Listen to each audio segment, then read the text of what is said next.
to match aspiring farmers with retiring farmers and or investors to own a farm together. So we've realised it's about relationships, that if you can connect people who get along, we can find ownership arrangements for any situation.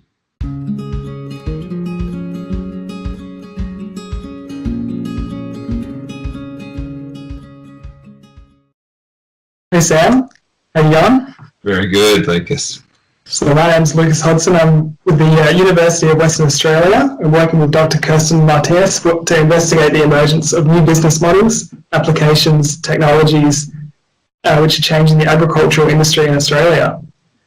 So the project is Australian Research Council funded project looking at innovation in areas outside the metropolitan, and we're conducting a series of interviews with various businesses that are examples of innovation in the field. And we're in collaboration with researchers in Japan doing similar research. Well, it sounds great, Lucas, and we're very happy to be involved in this research. We're all about innovating businesses and also supporting innovative farmers. So all credit to you for this, and happy for you to use us as you see fit to inspire more innovation in regional Australia. Awesome. Thanks for having me involved. We could have added a birthday cake, I see here. Oh, yeah. Yeah. Working on my birthday. Mate, this is great. Well, let us know. Yeah, I'll if you're happy, I'll hack this and I'll send it through. And if you're happy for us to promote it, that'd be great. But happy to be involved in your research as much or as little as you see fit. Awesome. Thank you. All right, let's get started. First question is, what is your core business and how long have you been in the industry? So we are a farmer matchmaking service called Cultivate Farms, and the idea probably started in late 2016, where myself and co-founders Tim and Tegan Hicks thought, mate, we just want to own a farm, but we're not millionaires.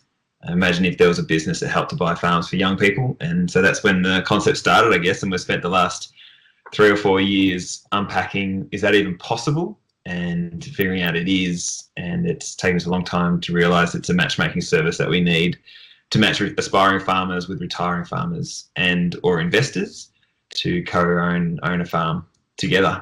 So we've realised it's about relationships, that if you can connect people who get along, we can find ownership arrangements for any situation. Right. And so how long have you personally been involved in this sector? I grew up on a dairy farm in central Victoria, and right. My parents told me that I wasn't going to get the farm, which I think happens to thousands of people across the country every day probably. And so then I worked for government for 15 years and then I quit to start this concept. So, and we're in government, in natural resource management with farmers and environmental policy. So I guess I've always been connected to the ag and environmental sector, and this is just a nice continuation of that. Right. So is Cultivate Farms your first go at this kind of project, or? Yeah, I guess it grew out of. I worked for government, and a lot of what government does is to support regional communities and the environment. And one of my frustrations is that the whole environmental sector, for example, is reliant on government funding. I think 90% of environmental works across the world is government funded, and that was a bit of a frustration to me. Is what's the private citizen doing to invest, and how come there aren't more entrepreneurs in the environmental sector and the ag sector? And I guess that was the passion for me, is having been in government and having been on a farm. It's like, well, how do we still get the same outcomes for communities and for environment without having to rely on government? So that's what excites me, is that I've started this Cultivate Farms with my mates, and it's going to have a massive impact for regional communities and for nature as well, because we're going to be impacting the next generation of farmers who look after most of Australia's land. Yeah. All right. So what do you enjoy most about your work? I enjoy scheming. I think most of my day is trying to figure out how to help people, and every different case is different. Everyone's got different scenarios. So I love the idea of working with passionate people. So every farmer that we deal with, an aspiring farmer, just can't think of anything else to do. they really want to be a farmer for some crazy reason. I think it's ingrained in humans.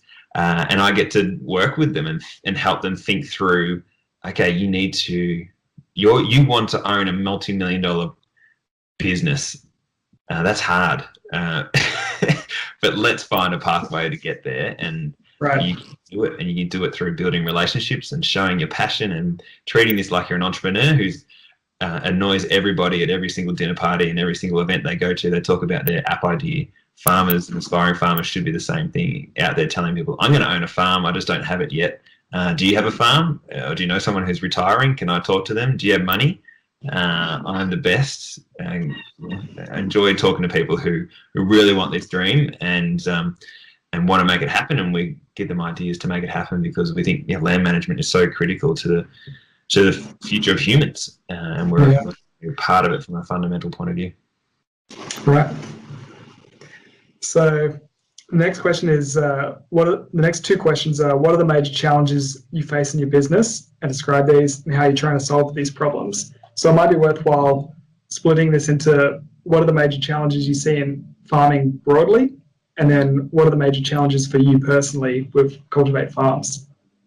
So I think the biggest issue facing regional Australia is that someone in their 20s or 30s has no way of buying a farm. And so the biggest issue is transition. How are we going to transition? How are we going to transition from one generation to the next outside of family farms? So family farms, that can happen normally, but how do you attract people outside the industry, or people who haven't grown up on a farm, or whose parents aren't going to give them the farm? And I think that's the fundamental biggest issue behind regional decline and farms getting bigger and footy clubs shutting down, is that farms are expensive, and they always have been, they always will be.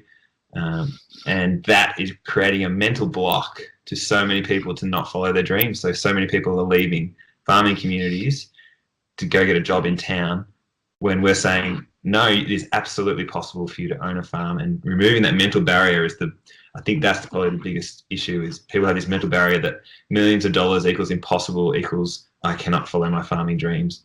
And so we want to smash that barrier completely and say, money is not an issue. There's money everywhere. What is the issue is you proving that you want to own a farm, and that you're hustling to own it, and that you can find creative solutions where you can co-own a farm with a retiring farmer or investor, and solve a problem for them. Retiring farmers need someone to run their farm, and they'd love to keep their legacy going, and investors need to spend money. So you can be that person who can solve this need for those two parties. And for regional communities as well, they have a need. They want to keep young people. You can solve that.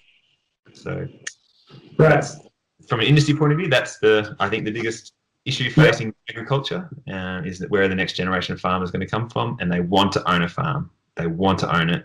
We can't change that. It's just the way it's going to be ingrained in culture forever. So how do we find a way for that to happen? The biggest issue for us as Cultivate Farms is having more of these case studies. So people say, oh, sounds great. I love the idea of transitioning ownership to a next generation farmer, or a young couple who remind me of myself 30, 40 years ago. I love that idea, but how am I going to keep making money, and how do I ensure I get the money out of this? And I don't think people I've met before, and am I going to be confident that they're going to look after the land as much as well as I did, or I do? Real going through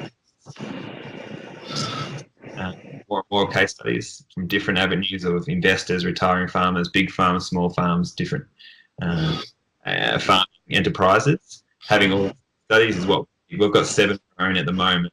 We need to have probably 100 to generate momentum, excite some more people, and get some more retiring farmers thinking about this as an option, more investors, and more people becoming investors and investing in farms, and more aspiring farmers quitting their city to go follow dreams. Right. Okay. So we did break up a little bit, but I got all of that, but hopefully we won't break up anymore. So now next is how are you trying to solve the problems? So maybe just a bit more detail on Cultivate Farms. Yep. So it is, we solve it through matchmaking. So people come to us whether they're an investor, an aspiring farmer, or a retiring farmer with a problem. So let's say it's an aspiring farmer. They say, I want to own a farm, and we then unpack with them, well, what are your avenues? How much money do you have already? Do you have enough to go buy it yourself? Which is fantastic. If you can, you can somehow work debt, fantastic. But most of the time, it'll be, all right, who in your network do you know is of retirement age? Or what farm do you drive past all the time that you love? And you know the farmers are looking to step back. So how do you scheme to put yourself in front of those people who could potentially love you enough to want to organise a farm transition model? Or same with aspiring farmers, how many wealthy people do you know in your networks that have been thinking about buying a farm? Or how many people do you know in your community, who are wealthy and want to support farmers? And how do you position yourself and educate yourself enough to be able to put investment proposals to these people to back you? So it's a lot of what we do is try and inspire these farmers to think differently, to not sit around and complain that they can't own a farm. It's get on and find those people that make it happen. From a retiring farmer's point of view, they'll say, my kids don't want the farm, or I don't have kids to hand the farm on to, but I don't want this farm to be bought by the next door neighbour or the corporate or just anybody that's not going to love it as much as I do. But I want to stay here, or I want to stay involved somehow. So can you find me a farmer that I will get along with and I trust and I know is good enough? And can you help us navigate that whole discussion around transferring ownership? Yes, and it's all about relationships and having discussions, because all the technical, legal, practical requirements of doing that are all available. There are lawyers, accountants, and advisors all over Australia. You can do that, but the hardest thing is getting the relationship right. And then from a point of view, the investors say, I want to buy a farm, but I can't run it myself. Can you match me with a top gun farmer who I get along with again, and who's going to invest with me into a farm so I know that they've got vested interest to make this work well, and I want to see them succeed. I want to come to the farm every now and then, but mainly find a great farmer so I can get and live my dream of owning a farm, which I've wanted to, but I can't do it myself. Right. Yeah. Well, I found it really interesting. It's that it's not just a matchmaking app. Basically, it's helping connect, but it's also ensuring that there is actually money supporting the venture. So it's not just people that have good ideas, because there's hundreds of those, but it's people that they're going to have some backing behind their ideas, which is it'll make a big difference, I'm sure. So next is please explain your innovation or new approach, and to whom is it new? We basically and where is the new idea where did the idea come from? We covered that a bit, but maybe where did the idea come from? Basically, you were saying it was with you and your friend. Yeah, so the idea just came from our desire, which I think our need, which I think most good ideas are when people are trying to solve their own problem. And we thought, we could probably, and we are doing it. We are finding Tim and Tegan a farm. I realised I can't actually be a farmer because I'm not just not good enough.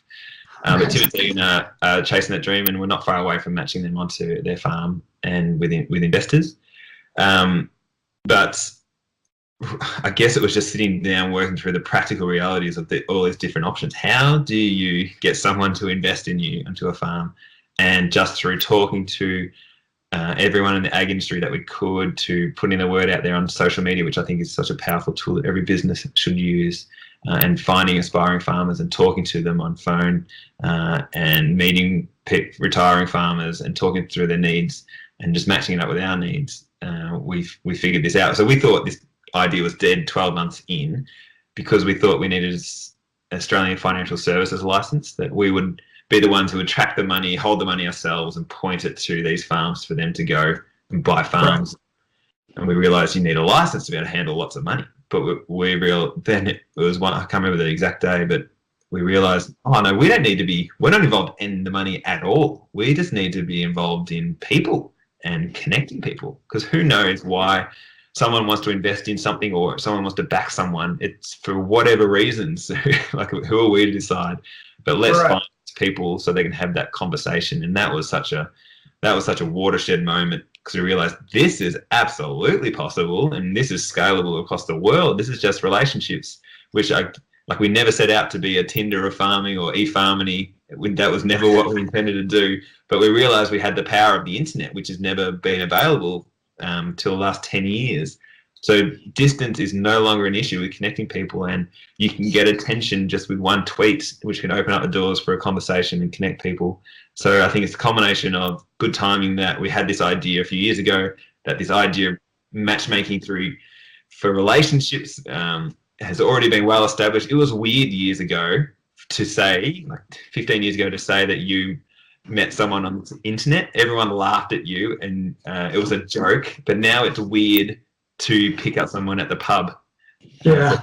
Completely flipped. And I think that'll be the same way here with farming, that most farmers, retiring farmers, think, oh, I don't know anyone in my district that is good enough to farm with me. And we'll say, well, have you checked the world? There's got to be one farmer in the world who you can get along with, and we can connect you with them now. And that for us is just so freeing. So it's probably that we had this need. We've seen that there hasn't really been a solution, and we don't think there's a solution like this out in the world at the moment that we've seen. There's some similar sort of businesses, but this idea of focusing on relationships and ownership of farms is new, and we want to succeed and scale across the world.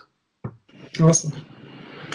So next is how have you been successful in solving the problems? So do you feel like people are embracing these connections that are possible now?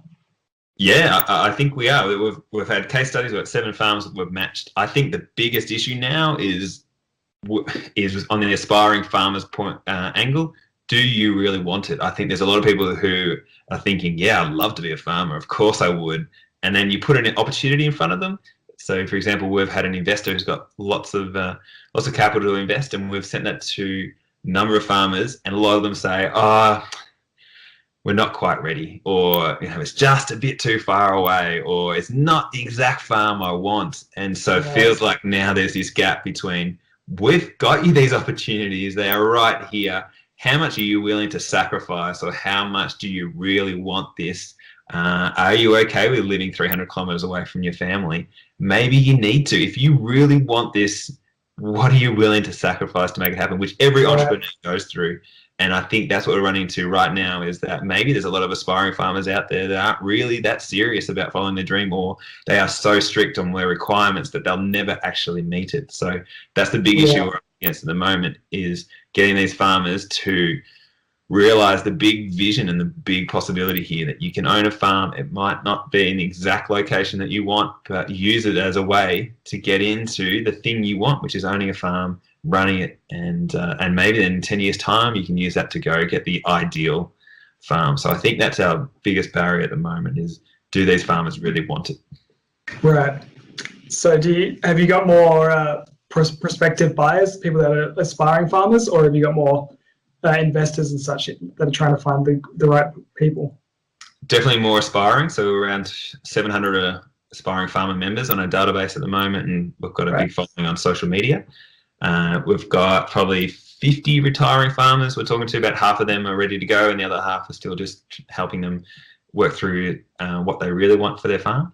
And then our investors are probably around the 10 or so individuals, but we're working with more investment advisors as well, who have lots of investors on their books as well. So for us, it's I feel like we've got a good balance in that sort of ratio. That's probably the ratio we need. Because I think the aspiring farmers are the ones who've got the biggest hair on fire problem, but they're the ones who are going to get the biggest benefit from this as well. So, but we need to be able to have a lot of farmers to put in front of these investors and retiring farmers for them to choose from.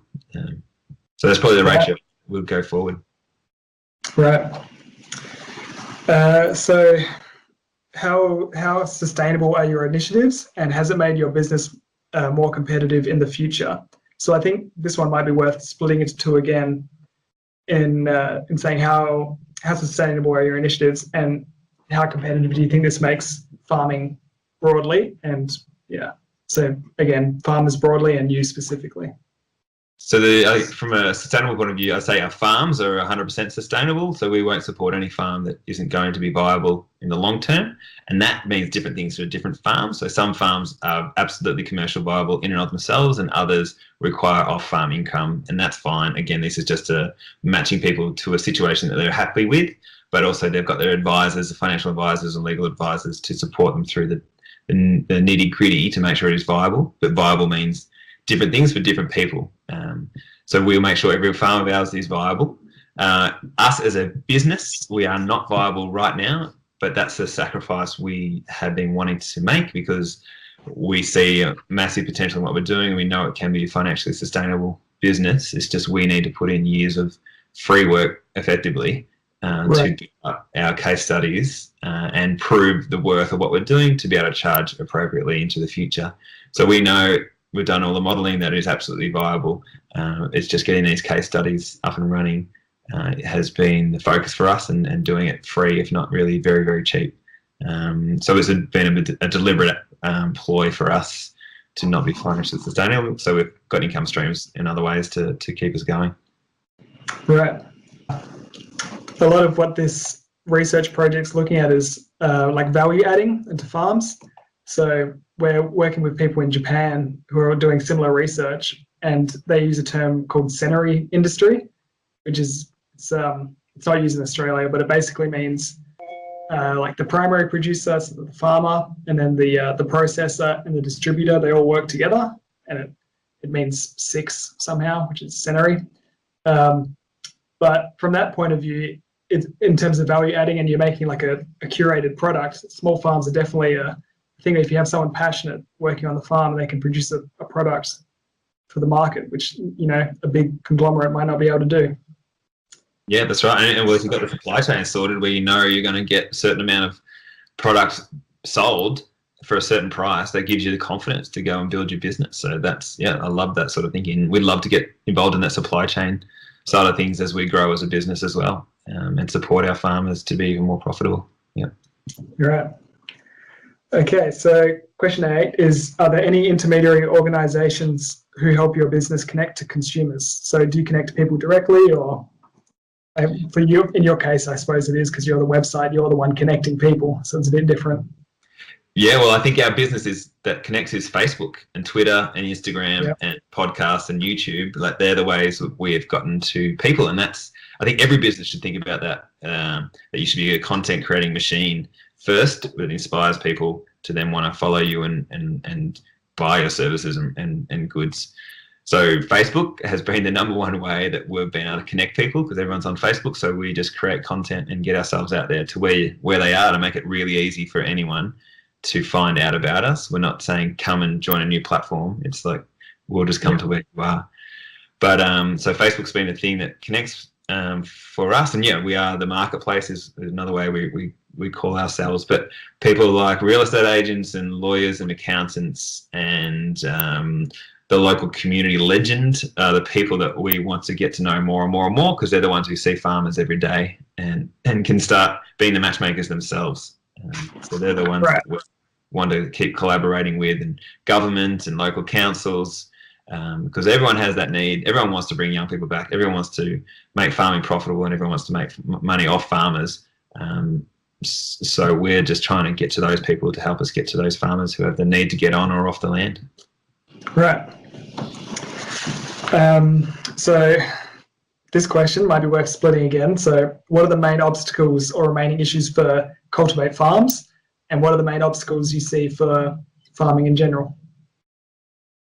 So the main issues for Cultivate Farm again, I think it's getting our more case studies, and also demonstrating how we can monetize this so we can keep going and find opportunities. So those case studies are just going to open up more and more opportunities for matches, but also open up more people in the industry to realize what we're doing and want to back us. So others in the ag industry, let alone farmers.